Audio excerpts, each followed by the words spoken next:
L'année scolaire qui allait suivre allait être la pire de toutes. Durant mon année de CM2, ma mère qui travaillait, il avait tous les mercredis pour laisser s'exprimer ses fantasmes les plus abjects sur moi. Je me souviens du sentiment de bonheur de mes camarades de classe pour ce jour de repos ou d'activité annexe, alors que moi, je savais pertinemment ce qui m'attendait. Ma seule chance dans toute cette merde, c'est que sa pause déjeuner durait 2 heures. Vous n'imaginez pas combien. Cela peut sembler une éternité. Il y a eu les fellations, durant son café après le repas, sous la table. Vous vous doutez bien qu'il n'allait pas se limiter à ça. Je me souviens de m'être retrouvée dans leur lit. Il avait la délicatesse de ne pas faire ses saloperies dans le mien à ce moment-là.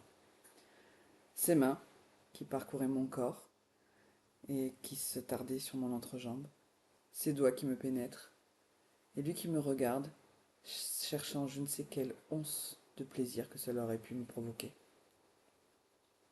Lui par contre était en extase. La domination qu'il exerçait l'excitait clairement. Il m'explique. Il ne fait rien de mal. Après tout, je ne suis pas sa fille. Les violences sexuelles sont montées d'un cran, quand un jour il m'a dépucelé. Je me souviens de la douleur de la pénétration, de son corps collé au mien. À cet instant précis, mon corps est là. Je vois la scène. Je subis l'acte, la déchirure et la douleur, et j'étouffe des cris. Je serre les dents, avec en écho son plaisir et sa jouissance. Je suis sali, je suis son objet vivant, inerte, priant que ça aille vite. Une fois fini, il m'explique qu'il faut directement se laver à l'eau froide. Je m'exécute. Cette douche deviendra mon rituel de fin d'agression. Je me sens si sale, je prends l'habitude de me laver à la brosse à ongles. Voir la crasse en sortir de mon corps me donne l'impression d'être presque propre. Le lendemain, je vais à l'école. Je suis bon élève. C'est l'un de mes échappatoires. Personne ne sait, personne ne me touche. À la sortie de la cantine, une tata vient me chercher. Je comprends pas. Elle me demande de lui indiquer où j'étais assise. Je lui montre. Et là, je découvre ma chaise remplie de sang. J'ai 9 ans. Je viens d'avoir mes règles. Au vu de ma morphologie, elle n'est pas étonnée. Ça me rassure. Elle ne doit pas savoir. Elle a la gentillesse de m'expliquer et de me prêter un pantalon pour finir la journée. Hormis cet épisode, je ne me souviens pas de la réaction de ma mère ou autre. Moi-même, à cette époque, je ne fais pas le lien. Puis comment j'aurais pu le savoir à 9 ans? Quasi 10 ans. Me voilà une femme maintenant. Ces agressions, ces rapports auront lieu régulièrement, les mercredis dans mon souvenir, durant tout mon CM2.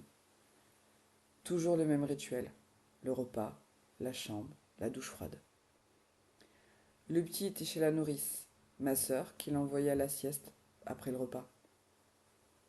J'ai le souvenir qu'elle nous avait surpris une fois, mais là encore, pas de bruit, personne n'en parle. Puis, elle est bien trop petite pour lui en parler. Elle ne lui dira rien, elle ne fait aucune remarque, alors parfait. Puis en même temps, il faut la préserver. C'est sa fille, et il ne lui fera rien. Mon corps est devenu son objet, son jouet. Ce corps qui me trahit, qui me fait paraître plus grande.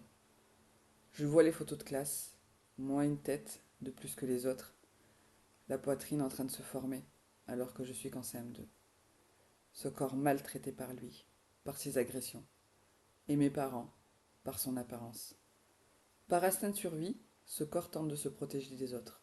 Je grossis, puis on me le rabat chassé.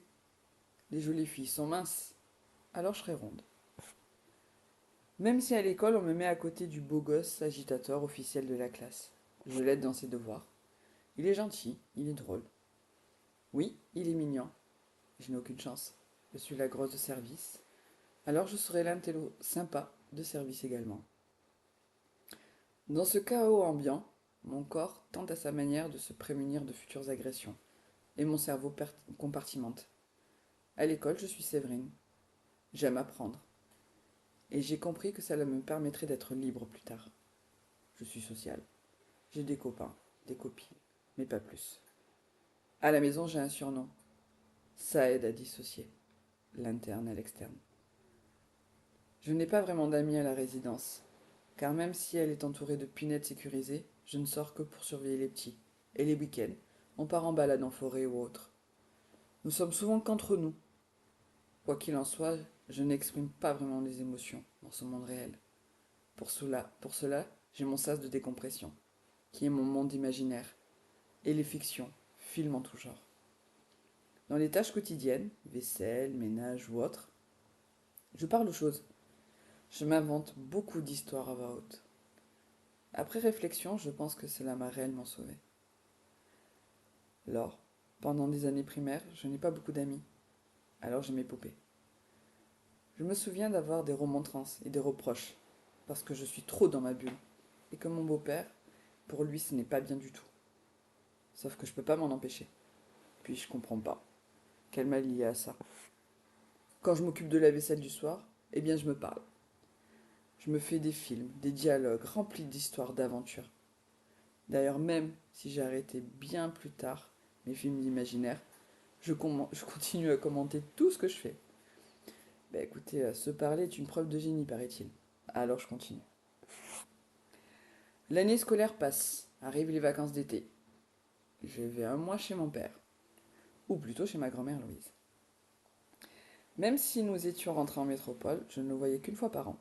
Pas idéal pour construire une vraie relation père-fille, que je ne cherchais pas non plus, en toute sincérité. La relation avec lui était tout aussi malsaine, même s'il n'y avait rien de sexuel. Si j'avais le malheur de pleurer, pour je ne sais quoi, il se mettait à pleurer lui aussi. Il me faisait promettre de ne pas finir seul. Un été, je suis arrivé chez lui, de grands portraits de moi avaient apparu dans le salon. Je me suis senti super mal à l'aise. Mis à part un sentiment d'étrangeté, cela ne me touchait vraiment pas. Chez ma mère, je vivais avec un beau-père, avec lequel il ne faisait pas montrer ses faiblesses.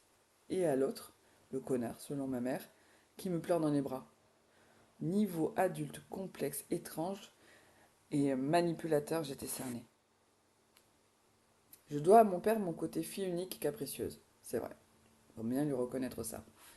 Ma foi, d'une fratrie, vous êtes responsable, vous vous retrouvez avec quelqu'un qui vous passe vos caprices, avec plaisir et fierté. Je n'allais pas m'en priver.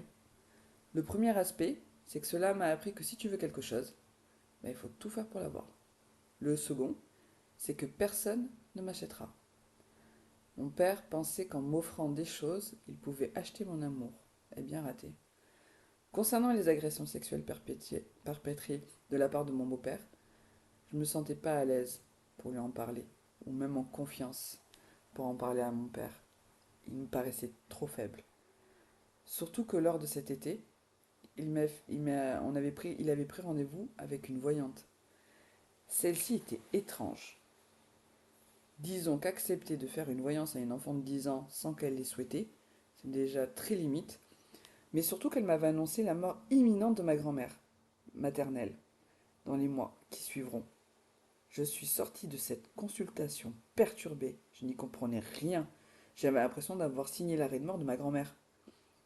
Là encore une fois, on m'a plongé là-dedans sans explication. C'était le dernier été où j'ai accepté de le voir. En rentrant, j'ai alerté ma mère de la mort imminente de ma grand-mère, selon les dires de la voyante. Dans ma tête, il fallait urgemment la sauver, la prévenir du danger. De là, la procédure pour arrêter les visites ont commencé. Avec mon entrée en sixième, les agressions ont diminué. Elles continuent occasionnellement, avec toujours le même rituel. Agression et douche froide. Mon emploi du temps ayant changé, j'étais moins disponible, ce qui interrompt pas les agressions, les mercredis. C'était, en réalité, c'est un événement que je n'avais pas alors relié qui s'était produit. Je vous explique. À cette époque, ma mère était aide ménagère à domicile, et lors d'une de ses interventions, elle s'est gravement blessée à l'époque, ce qui lui a valu opération et pas mal de séances de kiné. Donc, elle était présente à la maison. Donc, plus moyen d'agir pour lui aussi souvent. L'atmosphère à la maison restait, dirons-nous, même si à l'instant T semblait normal, une fois les petits couchés, il n'était pas rare que mon beau-père se balade nu dans l'appartement.